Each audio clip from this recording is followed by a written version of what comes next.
Good evening, and welcome to the Edinburgh Senior Assembly. This meeting to order. Today is December 11, 2025. We are here at the Edinburgh Senior Center. It is now 6:18. This is the Edinburgh Municipal Planning Council regular meeting. In compliance with the Open Government Law, this meeting was published on the Long Post on December 3rd, 2025, and December 9th, 2025. It was also published on the Belleville portal. Additionally, this meeting is being recorded and streamed live on our Edinburgh Mayor's Office YouTube page. We're going through the agenda to ensure we stay on track. First, let's confirm that everyone's attendance is here. Okay, AC Joseph Bond is absent. Nicholas Guido is absent. Arthur Chan is absent. Robert Molino, absent. Ed Gaza, present. Sam Molina is absent. Carissa Penguin, absent. Nadine Sabina, present. Ilario Manalo, present. We have 3 members present. We do not have a quorum, but we can go ahead and proceed with the discussion. And the presentation from the manager. So before we go any further, to acknowledge our staff here, our hardworking staff, Ms. Andrea Santos, Ms. Erica Beneventi, Ms. Annette Azama, and Ms. Trudy Laz.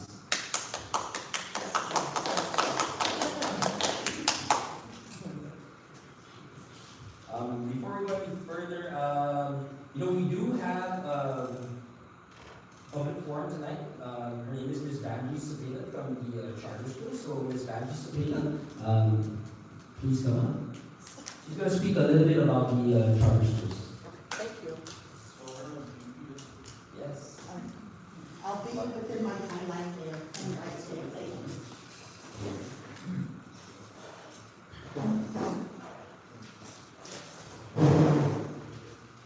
I really don't need to speak very loud. But I'll Yes. good evening. Can you hear me? Yes. Okay, thank you. My name is Evangelist Cepeda for the record.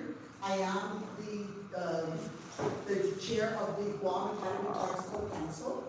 And we have 7 charter schools.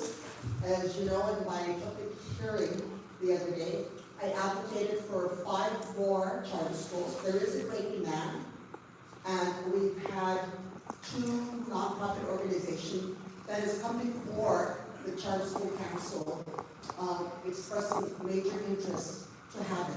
And they seem to be, without informing that, because we want to make it official when they turn in this charter application, express that it's going to be within the Denver area. So there's going to be more growth. Where they're looking around, they're preparing, and if Mayor and Vice Mayor are coming to you and pleading that if you know of any facility that can be utilized for like a school or something to that effect, please bring it to our attention, because we can bring that to their attention.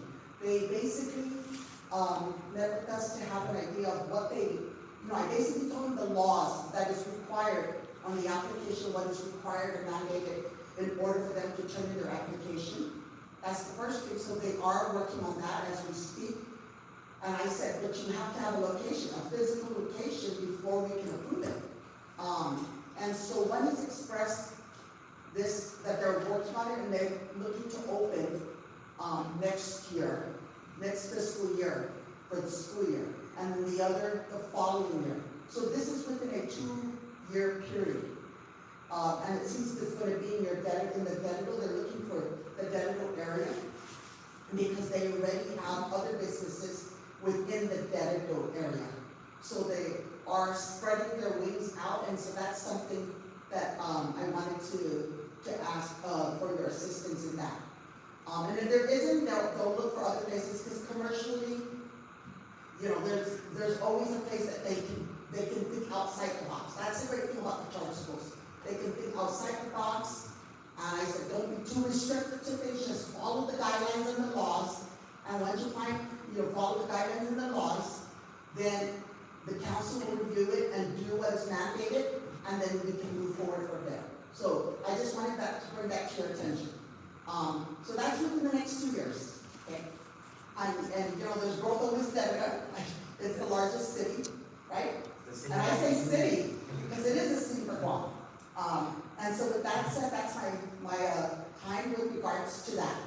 My hat is a charter school. I have a question. Sure. So the question would be, right, the demands are always in the north. But how many charter schools do we currently have in Right now, we do have in Denver, we have Island, which is on Denver, it's in Harmon, right? Yeah, that's okay. That's a Denver site. And then, the rest of the charter schools are all centralized. Yes, but that's the only charter school that we have in Denver is Island.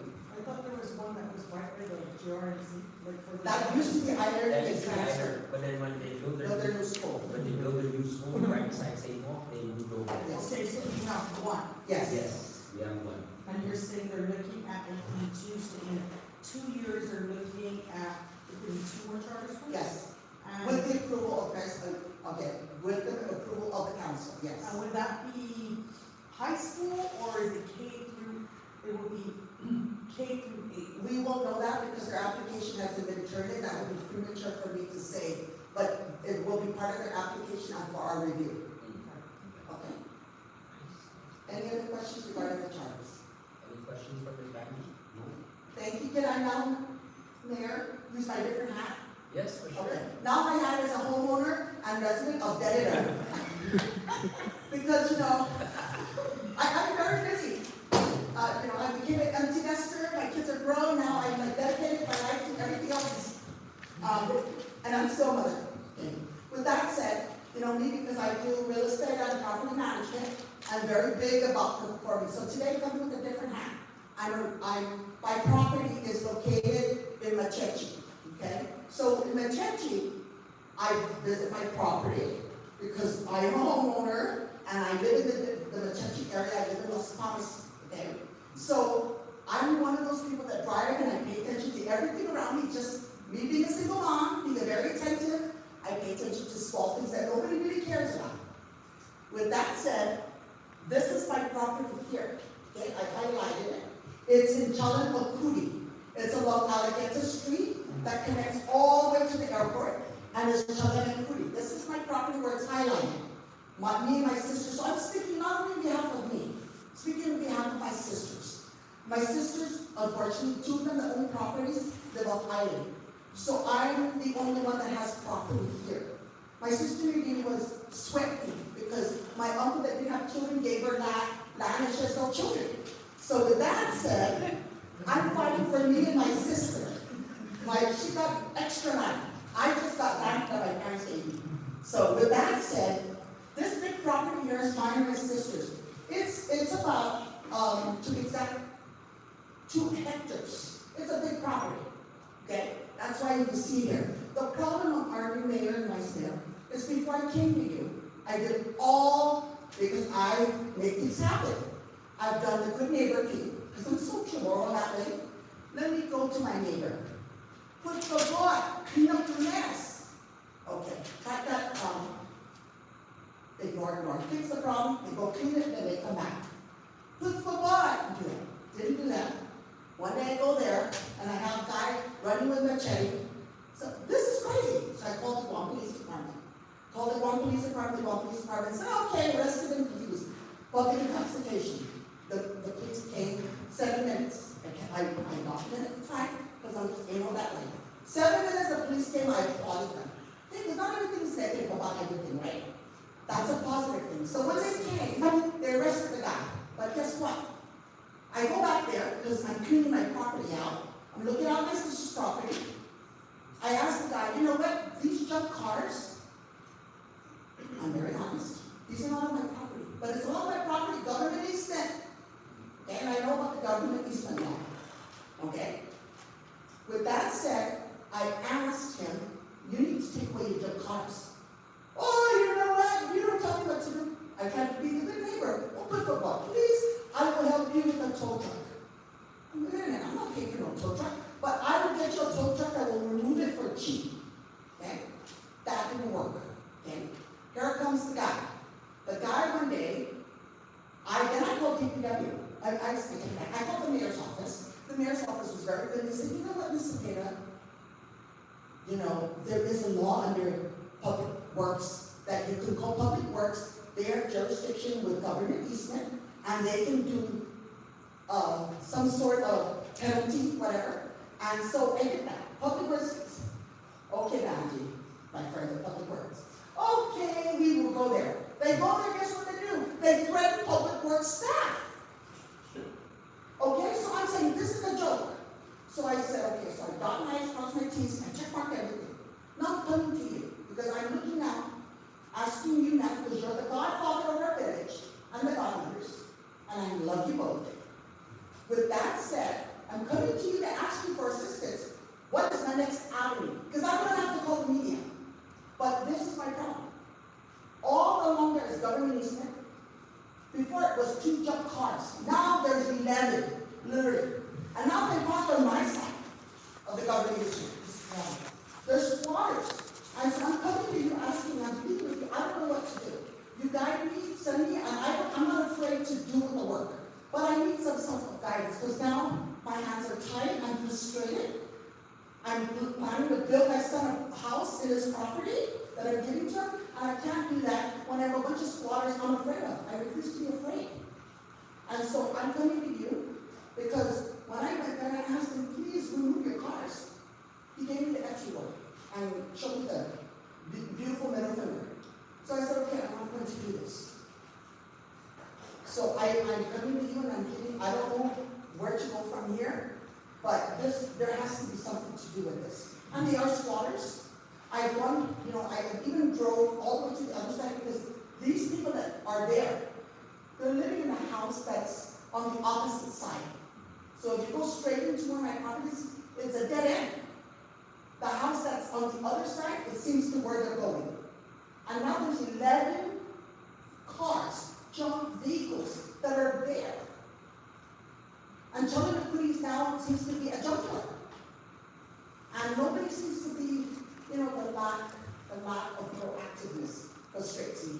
And they only complain when they want to complain. I'm here to say, I'm trying to resolve this problem. There's a government easement, I have no jurisdiction, so I'm coming to you now, asking and pleading with you your assistance.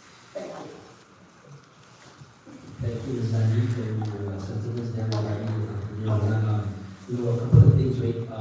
I don't know if you guys been tracking the news lately or not, but the program that we here at the Parish Council of Guam that we have been doing for the last many years, as far as the program from EPA to remove junk and abandoned vehicles, like appliances, green waste, tires, and whatnot.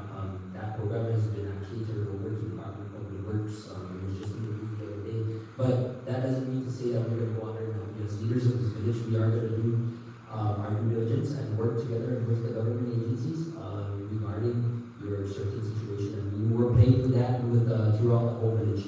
It's not just that particular area or whatnot. I mean, we come into me when I was vice mayor. I had several years ago. I came in to several situations where we had to get Guam Police Department involved regarding squatters on a certain part in the village. And with the presence of the PD and myself and whatnot, at that time I was vice mayor, the squatters in that particular area were able to comply.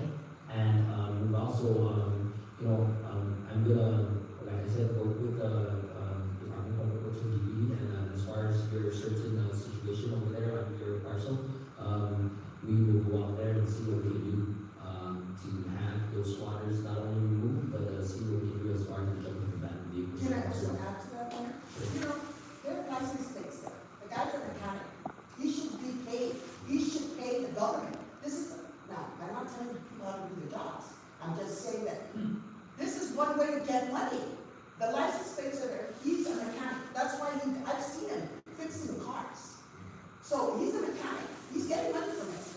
They should give him a fine. You know, I'm just saying because that's one way for you guys to get money. For sure. And I'm just saying because if I don't stop it, 11 is going to become 10, 50, another 50. I'm just saying because if I can do it, I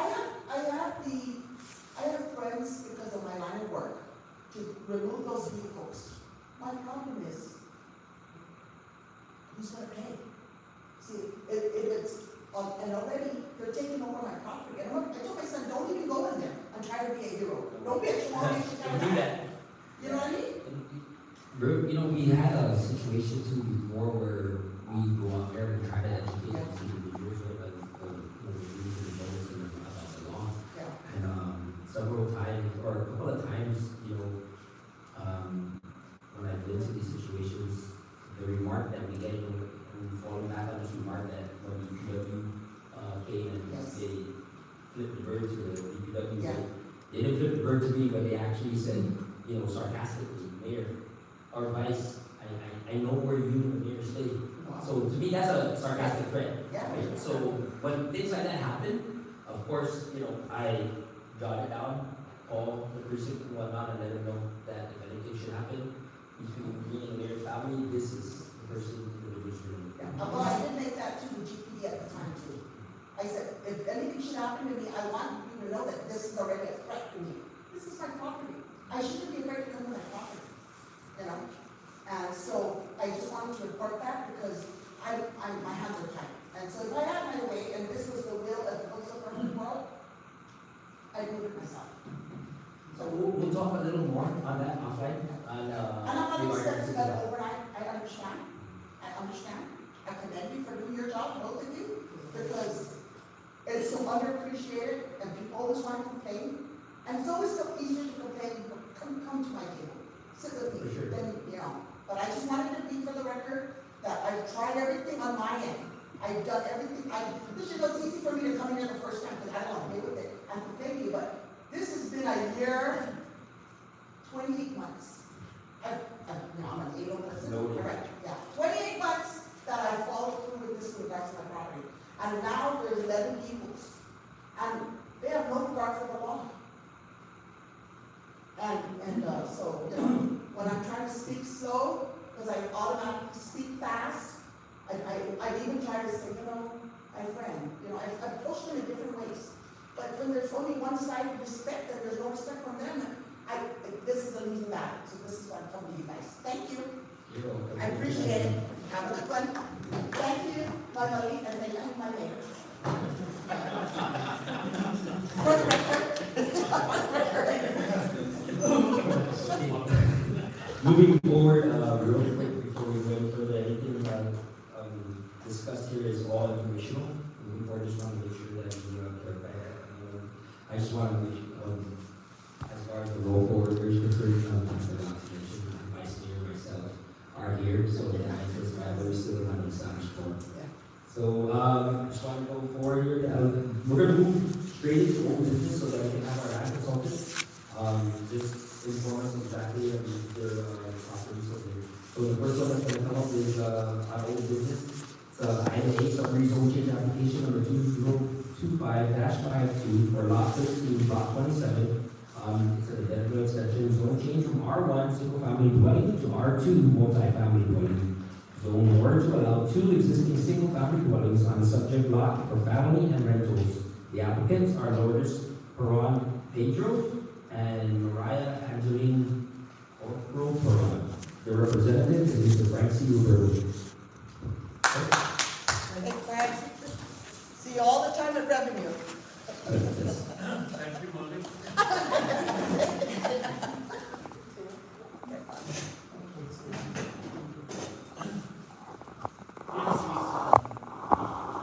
Well, this, please forgive me.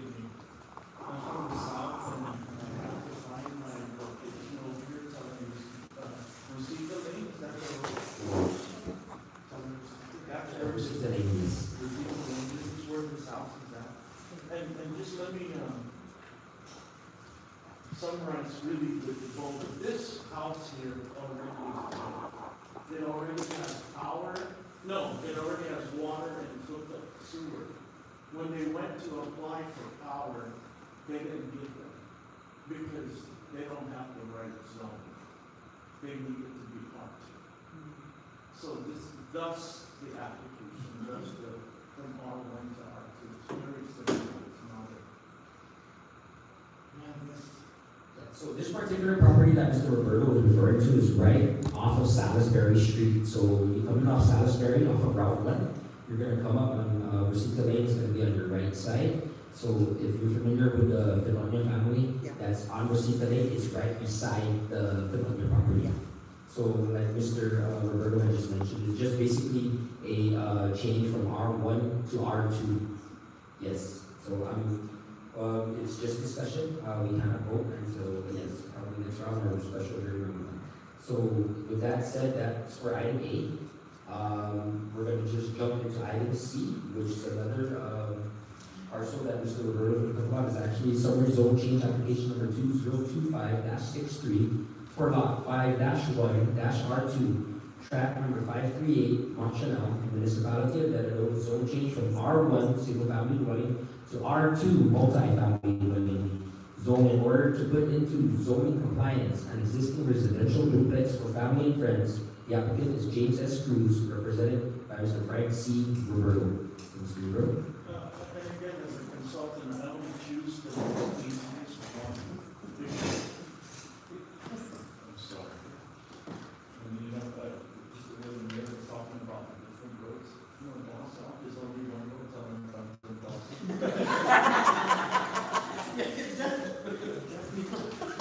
Only one for pursuers, one for two. So this one, James Cruz is a Guam police officer. He bought this property, an existing duplex, but it's R1. He's hooked up to sewer, he's hooked up to power, he's hooked up to, water, and he's got tenants. But he just wants to rezone it to make it right. He's an R1 right now, but he just frankly, I just want to make it right, so I don't get into any, any trouble or anything. So this is really just it with this property. He's got tenants and everything. So he bought it and it was just recorded this year, and I'm trying to make it February 6th, 2025. So that's the application.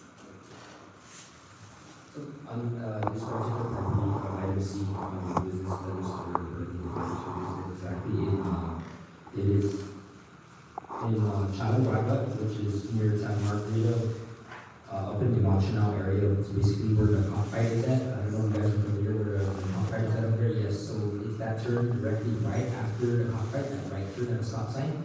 You follow the road down, and it's the third right turn. There's a little road that leads to where this existing duplex is at. And like I mentioned, it is, as far as infrastructure is concerned, there is water, sewer, and there is power there. So Mr.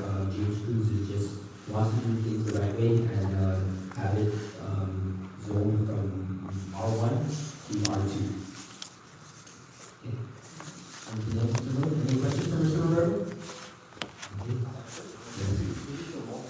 Yes. Yes. Okay. Thank you, Mr. Roberto. Appreciate it. And we will keep in touch. Thank you. Appreciate it.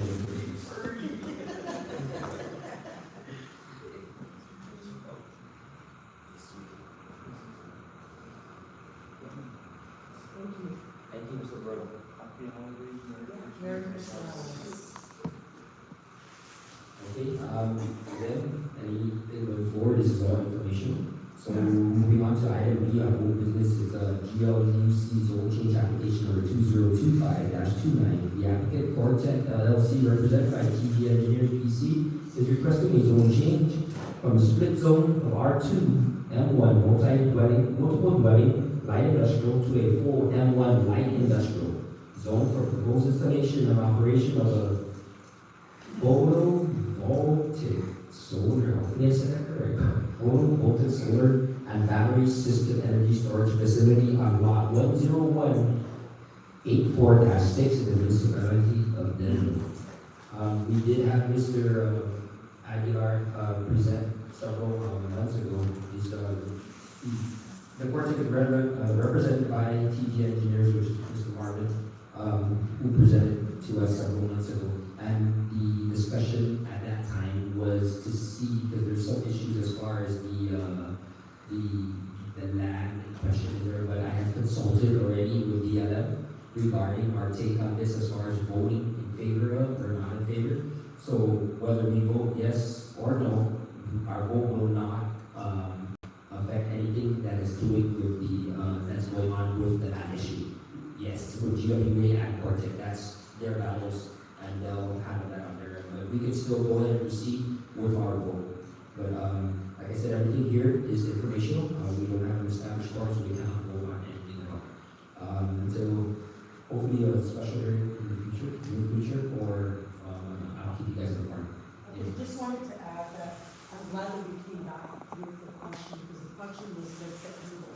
But what you're saying is, if I heard you correctly earlier, was that the Department of Land Management, Yes. when it did get back to you, it said, although there is a legal issue with GWA Yes. and Cortec Yes. with regards to this property, that shouldn't impact our vote as the council No. to determine whether we support this, concern, right? Yes. What's the time we voted or passed. Yes. And that's what was our concern, at least, Yes. was that, okay, Yeah, so like I mentioned, I did clarify that with the other, and we're good to go. We can't do that right now. Okay, so, yes. Good morning. If I may. Sure, Mark. Couple of seconds. Yes. I don't know if I'm- Yeah, come on. Yeah. Mr. Mark, thank you, I come up and speak on behalf of our project. Test. Again, thank you, Mr. Mayor, Vice Mayor, and members for the opportunity to assess the situation, and the very quick questions that we had was whether you can move forward based on the potential legal ramifications of your vote. But I just want to reiterate what my management mentioned, is that this is a different or a case-specific issue. I'm hoping that the members are looking at this project based on, or this request rather, based on the merits of the request. In other words, where it's located, the attributes that affects this current R2 designation, and benefits they could achieve by making the entire property M1. And for those who, I don't know if you were here, remember? who was it? Those who here, but just to give you an idea of where this property is, wastewater treatment plant, and this property wraps on. So we already see what's going on in that area, and hopefully, and I pray, and I'm gonna say the word, I beg, that will be given that consideration in your next hearing. Thank you. All right, thank you, Mark. Thank you.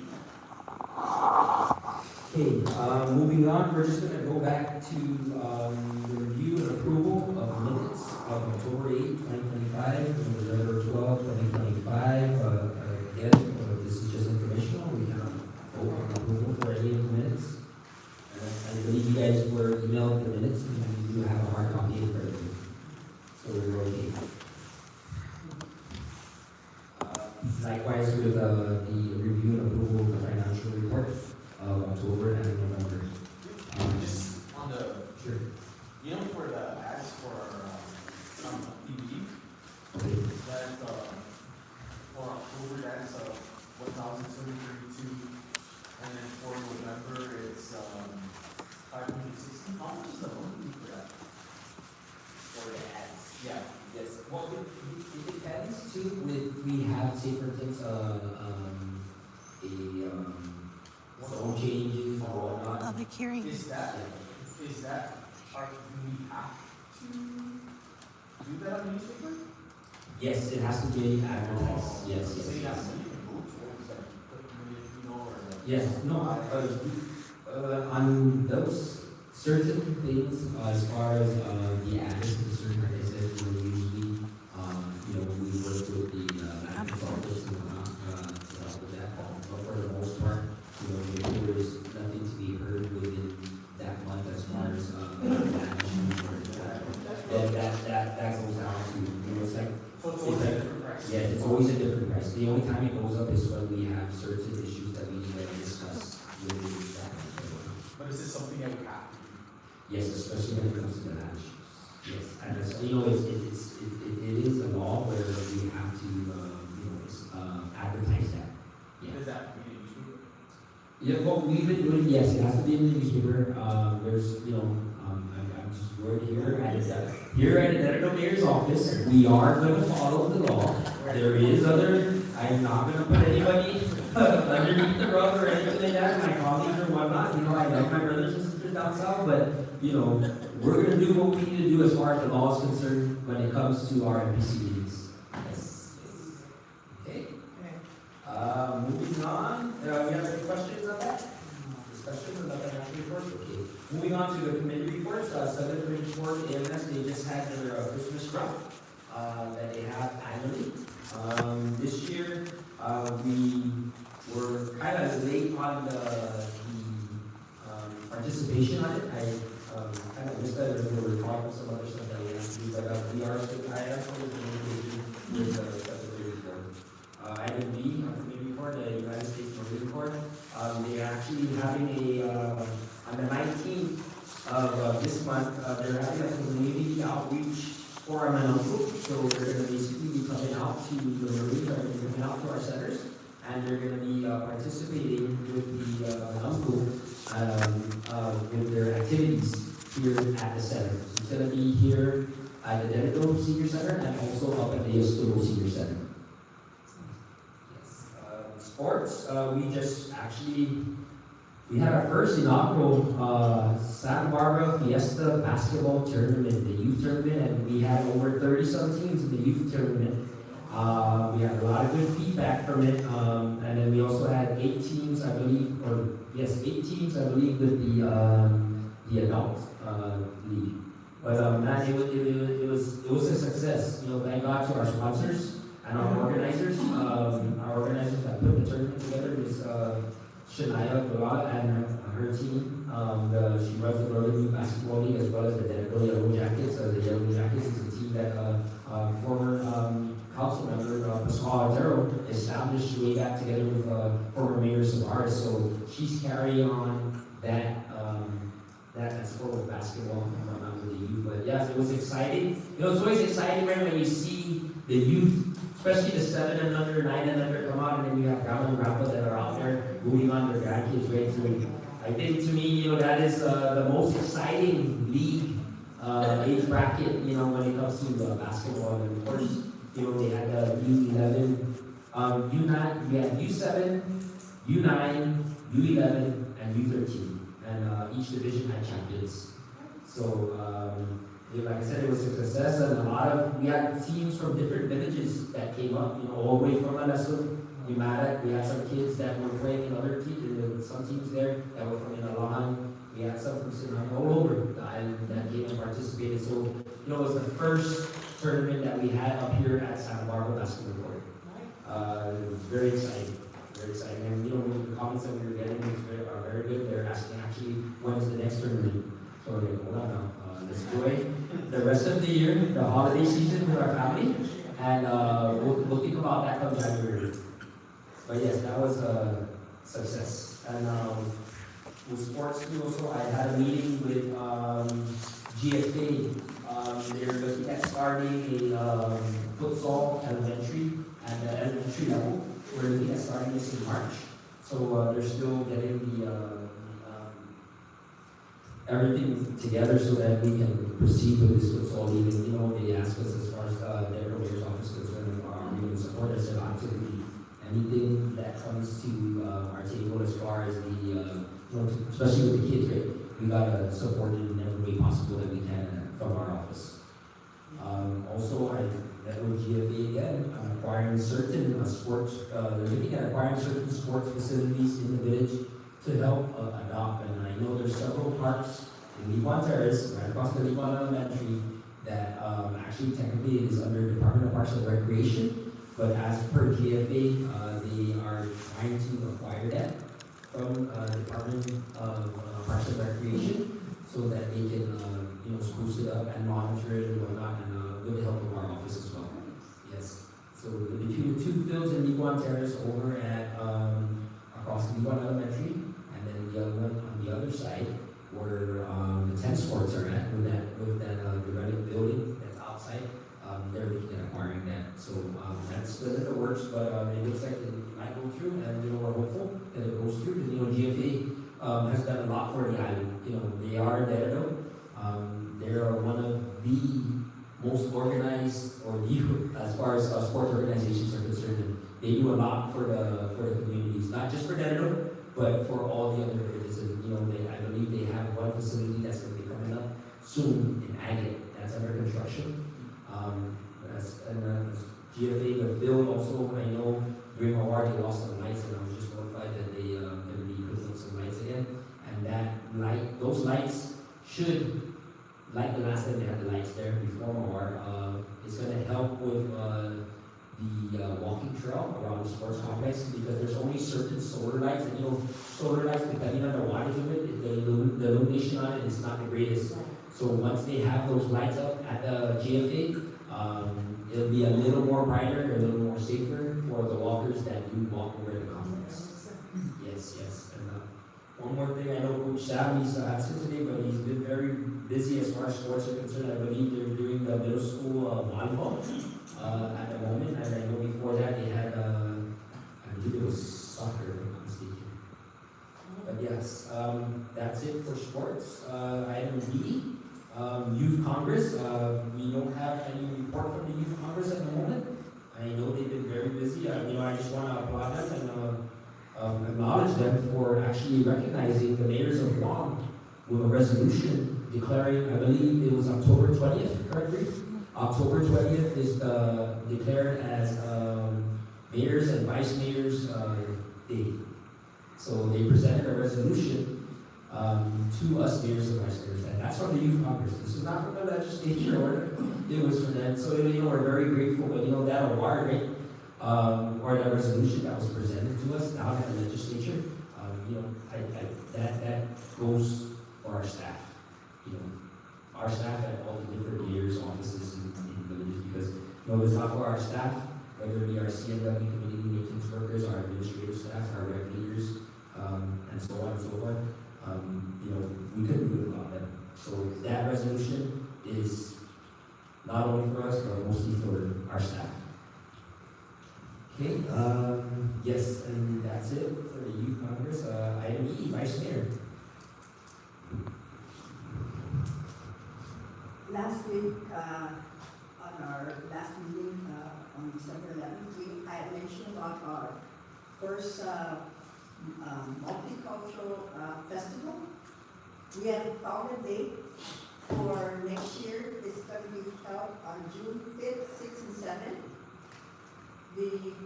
This will be called the Denver Multicultural Avocado and Papaya Festival. The reason why we picked the two fruits is because in May, sometime in mid-May to June, avocado is, tremendously better. And of course, papaya is yearly, so we're trying to merge the two. And when we say multicultural, I'll be working on an outline of a proposal for next meeting, but I'll give you a brief story of how we're going to do this. It's going to be held here at Venture Park. We are going to invite all the different ethnics to see if they want to participate, because Denver is known as a diverse culture. We're the largest one. And by inviting them, they would display their, it's like the one that did it before. We want each of the different ethnics to display their history about their culture. We want to also offer them the opportunity to sell and display products from their culture. In addition, we want to also have them be able to market their food products. What's their different, food types that they do. And also we want them to join in a contest to what we should prepare in essence of food using avocado and papaya. In addition, we're going to have them also be part of the entertainment. Each one of them will be offered an opportunity to display their cultural dance or any thing or music for that matter during the time that we have our festival. Please note that on June 5th, which is a Friday, since it's leaving. We would just do a soft opening, just to introduce it, but the full kick will be Saturday and Sunday. Yeah, but we want to, let it be known that, members, we have a lot of different ethnics, and we wanted them to showcase, what Belo has, that they're part of the community, they're the ones that make our community thrive. So this is just an outline of what we're looking forward to our festival. And we're hoping for, the mayor will be meeting and I with the different ethnic groups to start the planning stage and introduce this. That's about it for now. Just to, elaborate a little bit about the festival, so it's something that we've been wanting to do for the longest time. I always joke with, like my predecessor over the years of our show, we always joke about festivities. She was like, we do have festivity every Saturday and Sunday, the flea market. Which is true though, it's like a festival over there. But on all seriousness though, we've been asked several times and regarding which kind of festival that it will have. We've been talking with them. I've been talking with my mayor on something that when I was a vice mayor I wanted to do. Right now that she's on board and we're thinking about this festival. The multicultural Alligator Papaya Festival, and we're gonna have the different ethnicities that are out here. Do something as far as a competition for papaya, best papaya, papaya or best papaya pie or best avocado pie or whatever it may be. So something like that, right? We're gonna invite, of course, the different ethnicities. Like the vice mayor mentioned, diversity in our village is real. We got all walks of life that come across our village, and our demographics is way different from everything else. We're excited for this, but planning a festivity takes a lot of work, from permits and so on and so forth. So we are going to start, with the planning, and we'll keep you guys posted as it comes along. But yes, we're excited. We're looking at it too. Yes, we are going to have it here at the Lancer Park. We actually have a stage here already. So we've had suggestions like, why don't you have it on the buffer strip or whatnot? It costs, right? We're going to have to prop up the stage and do something here. We have everything here.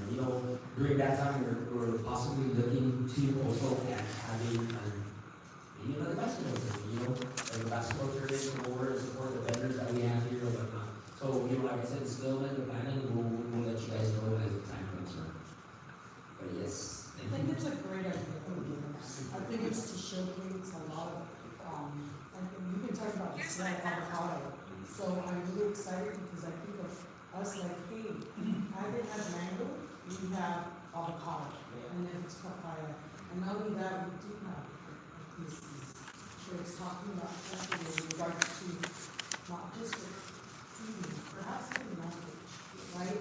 It's an educational moment, and I think we should embrace that and showcase the culture of it, right? So I'm excited. I actually put that on our, because before we decided on the dates, right? It was we gotta keep in mind that our other villages that have established festivities already, we cannot have it around their time or I respect. We don't want to clash with them. So yes, of course we want to support because that's what we're here for, to support each other and all our. So we consulted with them and we put it on our mayor's chat and then we're having ours in here because we already this village is doing this on this month, this village is doing this on this month, so we found out that today let's do it right here. And I just threw out this is the multicultural papaya avocado bulldog festival. So that was just for jokes, right? Gotta add a little humor sometimes. But yes, so we look forward to that. It's a lot of planning, but we are going to start early. Yes. Okay, so that's it. We're going to move on now to business. Like I said earlier, again, anything here is informational. We cannot hold on anything until we move on. So moving on to new business. Item A, street name request for street at the end of Chalan Hilitay in Sagan Renatan area from Chalan Gritos to change it from Challenger Regis to Almond Court at the request of the residents in the area. So I believe you guys were sent a map, or you have a map there. So this is right in Saginaw Nazareth. Right when you come into Saginaw Nazareth, it's in towards the where the park is at. If you ever been into Saginaw Nazareth, it's the court is right on your left-hand side. So there's I believe 6 families that stay in that area, and all of them have agreed as far as the lane from Challenger Regis to Omni Court. Reason being for Omni Court is because one of the first residents that stayed in there was named Angel, and condolences to the family, but he has gone before us. He just passed away, and they had the family that of Angel, they asked if we could name the court after him, because when he first moved in there, my understanding, he had a lot to do to help maintain that particular area with the families and the residents in that area. Okay. So moving on to item D, this is another street name request, but item Dia to the Aladdin, sorry. As per request from the Nicholas family, Ms. Francis, I believe you guys had an app on that too, as well. So this is just off of Calamasa. When you go down to Calamasa, when you drive into Calamasa, off of Machete Avenue, 26. So you go all the way down before you get to, I believe, it's Wuhan Street. So Wuhan Street is going to be on the left before you get to Sandia. So it's going to be Wuhan, and then straight down is going to be Sandia. So that whole area in there is, I don't know if you guys remember Uncle Frank Aquino from GPA. He stays in the inside there. So that's Sandia. But before you get to that left where Frank Aquino stays, is a court set that the Nicholas family stay. And there's only 3 of them that stay in there, and they want to name it to, or change it to, Belaban Magpalade. That's their grandma, if I'm not mistaken. It is their grandma's name.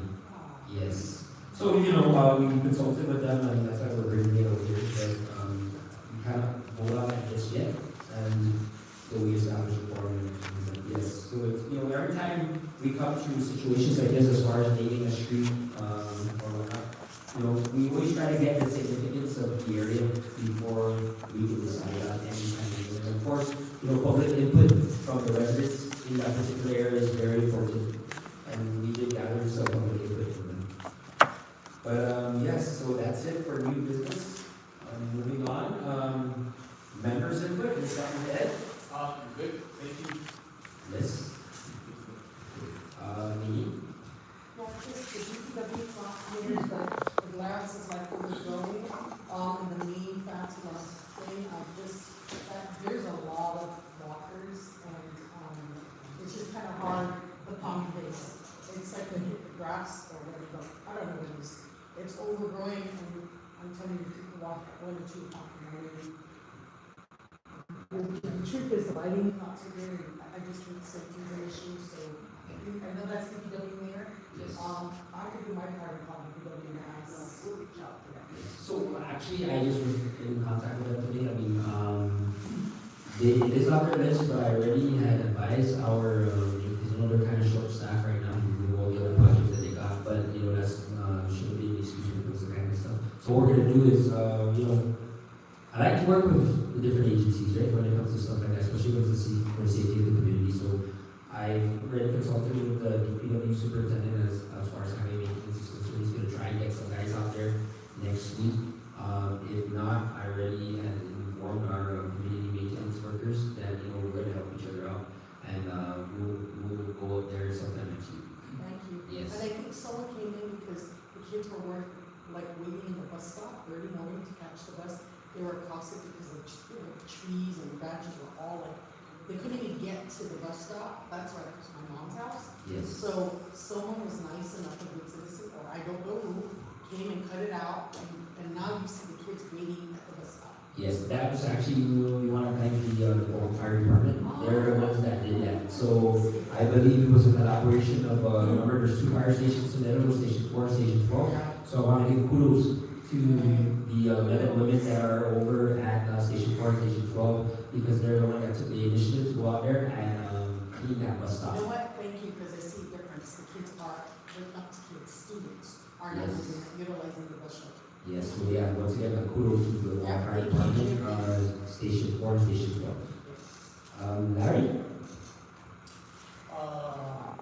This is a concern like 10 months ago regarding the frustrating of the being using the level of my house too.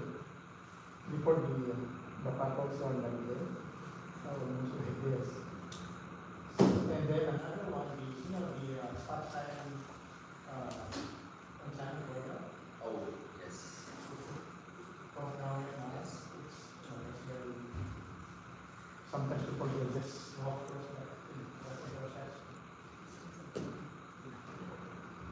I don't know who's going to, we can do that.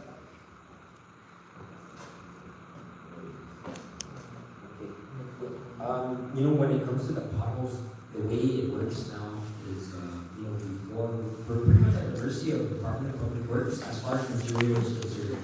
They have their hands tied, we have our hands tied, but, I've been, trying to plead with them to see, hey, the material is there, just say yes. Just say yes, and I'll have my guys go there, and you guys know them up, and we'll take care of it. Let's work together. But unfortunately, we cannot go get the material. So what we do is we report it, and that has been reported as far as the potholes in Montreal and elsewhere throughout the village. We reported it to DPW Highway Maintenance, and they send their guys out to do it. So I am still going to keep on pushing to where they can allow us to just go to the pit and get the material like we used to do. I mean, we cannot do it anymore. I don't know what exactly transpired to why we cannot do it anymore, but I will still keep on pushing with that agency to see if we could just let our guys, we had several calls, I believe, throughout the week regarding the moles, and, we have a list in our office of the calls that come in for, stuff like that, and, we're just at the mercy of DPW. If I can go get it, we'll get it. I mean, we'll make the time, right? That's very, yes, you see that we've done it before.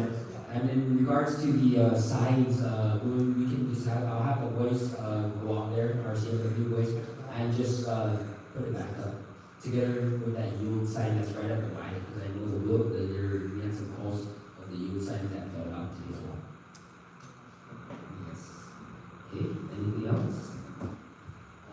Vice, any last words? Okay, announcements, the Vice Mayor had just mentioned it earlier, we have a festival in June.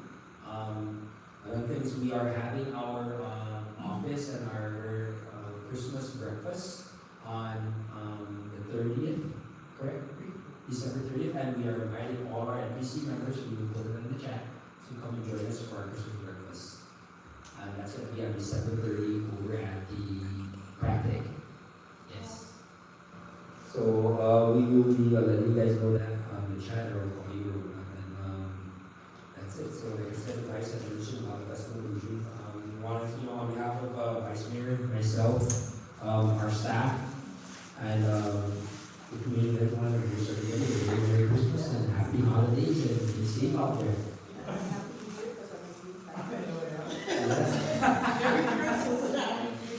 So there's anything else to be discussed. Remember, as far as our meeting today, everything is informational. We could vote because of the established forum, and we'll keep in touch with you guys regarding that. So it is now 7:11 p.m. and I call this meeting to adjourn. Yes. Thank you.